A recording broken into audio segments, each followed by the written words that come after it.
Hey everybody, welcome back to another Blender Quick Tip. Today we're going to be revisiting our low poly fireball that we did a couple weeks ago, and I wanted to talk just quickly about a little addendum to this video.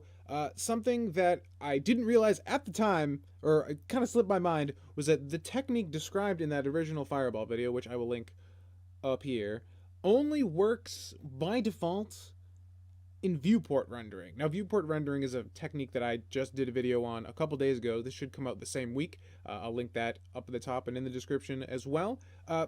It's a quick way of just kind of spitting out whatever the viewport shows. And because I do low poly, kind of PS2-esque kind of stuff, and I'm working on a laptop, I basically use viewport rendering exclusively.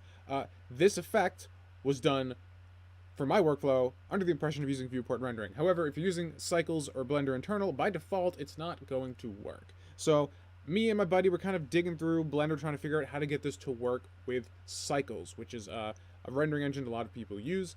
It's kind of like the de facto one included with Blender, and we have figured it out. I'm going to share that node setup with you guys today. So we're just going to click on the object. We're going to go from the 3D view. We're going to go into our node editor.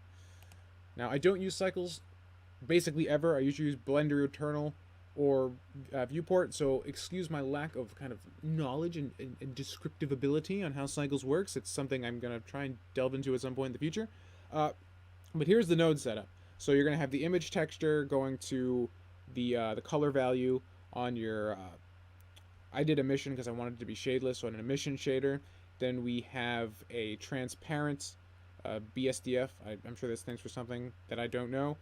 We create that node, and we put that in the bottom of a mix shader. We put the emission value to the top of the mix shader, and then we also create a geometry node, and we bring the backfacing into the factor of the mix shader. So we're basically setting up a backface culling shader in Cycles. So you just, once we put those into the mix shader, we go out to the surface, from the shader to surface, and then you have the other material, which also has to be an emission shader.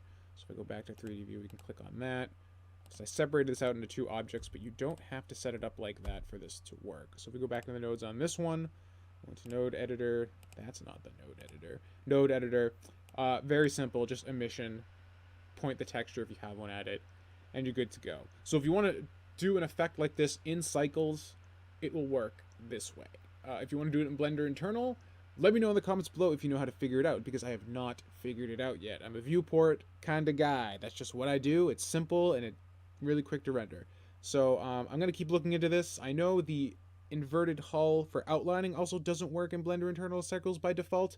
There is a post I will link in the description to Blender NPR. It's a great website run by my buddy Light. He has a breakdown for setting up nodes and Cycles to get an inverted hull working in Cycles, so I'll link to that in the description as well. So if you guys have any more questions about that, let me know, but I will talk to you guys in the next video.